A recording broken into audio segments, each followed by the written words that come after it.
আবার প্রথম বল সদরে মেরে দিয়েছেন রিভার্স করে স্কোয়ার লেগ পর্যন্ত পাঠিয়ে দিলেন সীমানার বাইরে এবং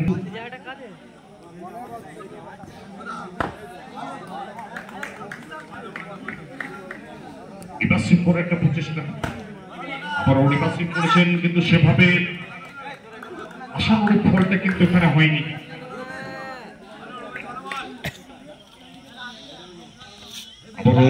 করেছেন সেখানে পেটে বলে টাইমিং হয়নি, একটি পারের জন্য হাঁটে হাঁটি পাপা করে প্রান্ত বদলটা হবে।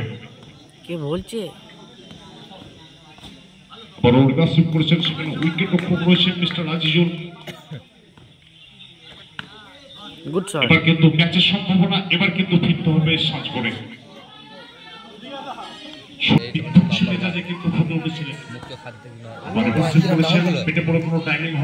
এও মনে হয় বাপ্পারই ভাই। বললাম না দেখ দেখিস ট্যাক্সার দেখে মনে হয়েছে।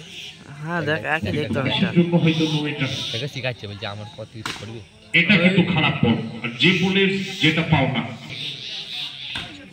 এবার কিন্তু দুর্দান্ত ফিল্ডিং এফার্ট পয়েন্ট অঞ্চলে ফিল্ডিং করতে আমরা মোহাম্মদ কাইফ জঙ্গি রোজ দেখে থাকি। আবার একবার হাতে হাতে পাপা করে স্বচ্ছন্দে প্রান্ত বদল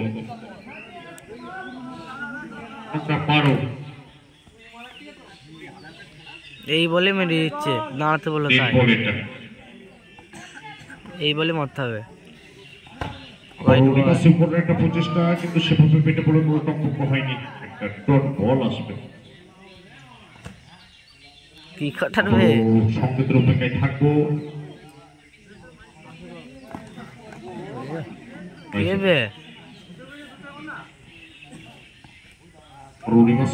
চেষ্টা পেটে বলে কোনো সমুদ্র সম্পর্ক হয়নি, ওয়াইড বলে না।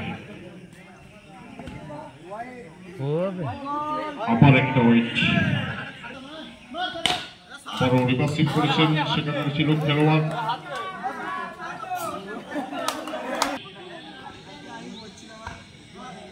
যেটাই বলছিলাম প্রথম বল দুর্দান্ত জায়গায় কিন্তু মিস্টার আজিজুল করেছেন বলটা ডট বল, কিন্তু এটা যাবে মাঠের বাইরে এবং আরো চারটে রান দিয়ে যাবে তারই সঙ্গে।